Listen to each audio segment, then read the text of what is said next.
Russia's oil industry is collapsing. The backbone of Putin's economy is breaking. And the numbers are brutal.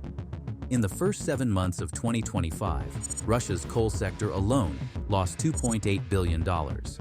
Oil revenues dropped to the lowest level since 2020. Refineries are shutting down. Exports are falling. And this is just the beginning. Today we're breaking down how sanctions and Ukrainian strikes are destroying Russia's oil empire and why Putin can't stop it. Russia's economy runs on oil. Always has. Oil and gas revenues account for 25% of the federal budget. That's $91 billion per year. Without it, Russia can't fund the war, can't pay soldiers, can't build weapons. The oil industry is everything, but it's dying. Fast. Let's start with the sanctions. On October 22, 2025, the United States hit Russia with new sanctions targeting Rosneft and Lukoil. These are Russia's two largest oil companies.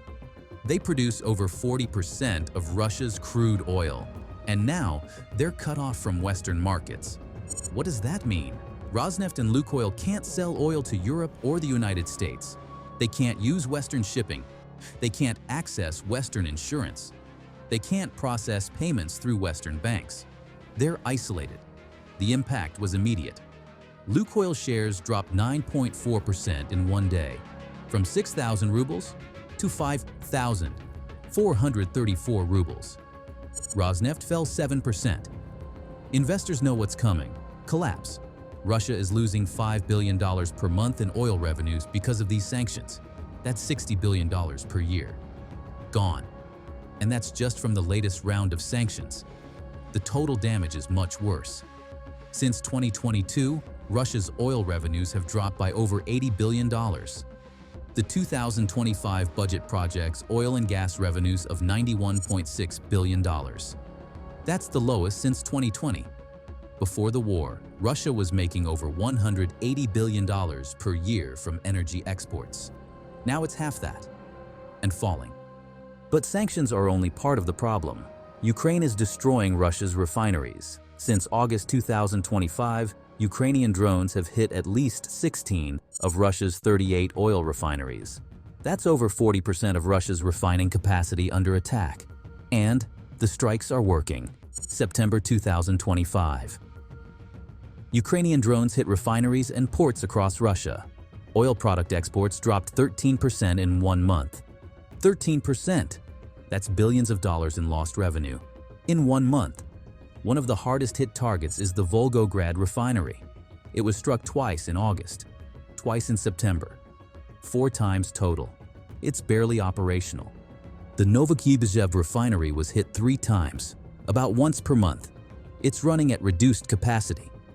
On October 25, 2025, one of Russia's largest refineries suspended operations after a Ukrainian attack. The damage was too severe to continue. Workers evacuated. Production stopped. Another refinery offline. The result? Russia is facing fuel shortages.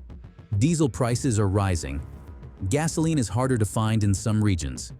And this is Russia, an oil-producing country, running out of fuel. Here's why this matters. Russia can still pump crude oil out of the ground, but crude oil is useless without refineries. You need refineries to turn crude oil into gasoline, diesel, jet fuel, the products people actually use. And Ukraine is systematically destroying those refineries. Russia can't replace them.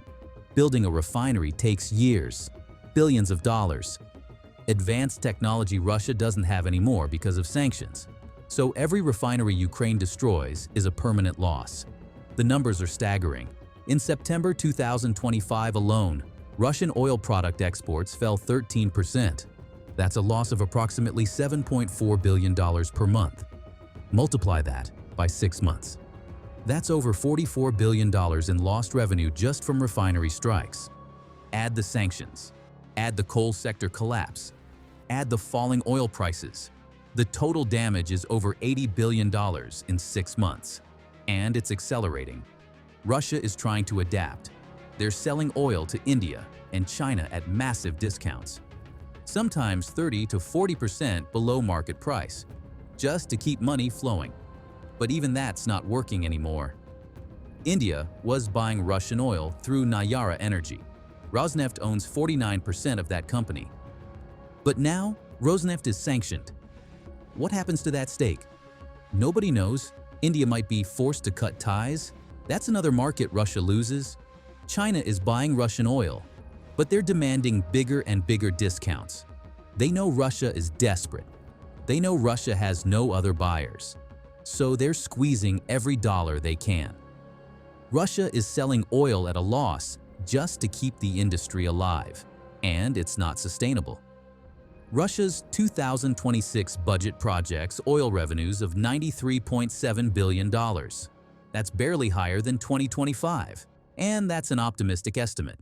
If sanctions tighten further, if Ukraine keeps hitting refineries, that number will drop fast. Here's the real problem. Russia's federal budget depends on oil. 25% of all revenue comes from energy exports. If oil revenues fall, the entire budget collapses. Corporate taxes drop. VAT receipts fall. The whole economy shrinks.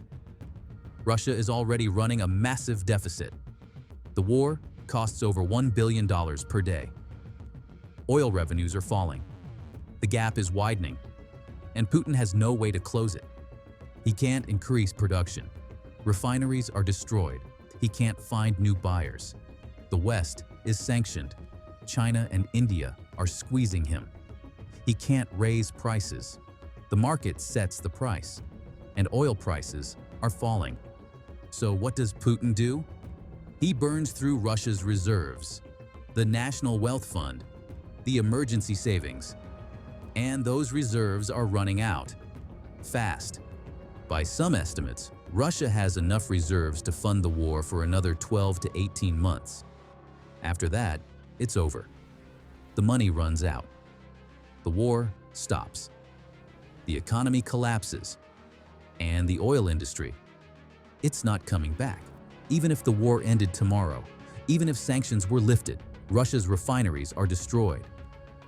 The infrastructure is damaged. The technology is outdated. It would take a decade and hundreds of billions of dollars to rebuild. Russia's oil empire is dying, and Putin can't save it.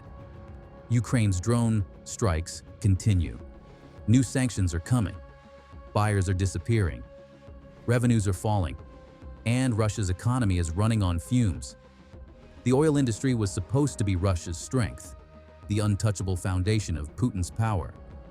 But it's collapsing, and when it falls, Putin's war machine falls with it. Russia lost $80 billion in 6 months, and the bleeding hasn't stopped. If you want more analysis on the economic war destroying Russia, subscribe to Warfare Watch. We break down the numbers the mainstream media won't show you. See you in the next one.